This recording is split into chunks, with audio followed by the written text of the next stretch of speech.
Number 5. Wealthy people read books.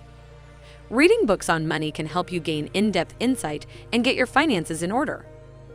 Reading personal finance books on a regular basis will help you understand the key concepts that will help you manage your finances better in the long run.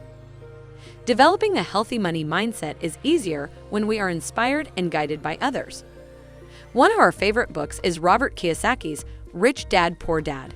Reading books like these is extremely beneficial and will teach you how to develop a better money mindset. Many of the books the wealthy read are directly related to money, while others are more focused on mindset and how it can be applied to anything in life. Having a few of these in your library to refer to at any time will be extremely beneficial to you. So it's high time to head over to the bookstore and put on those reading glasses. So make sure not to miss the next important key and keep accelerating your financial knowledge by clicking on the next video of this series. I'll see you over there.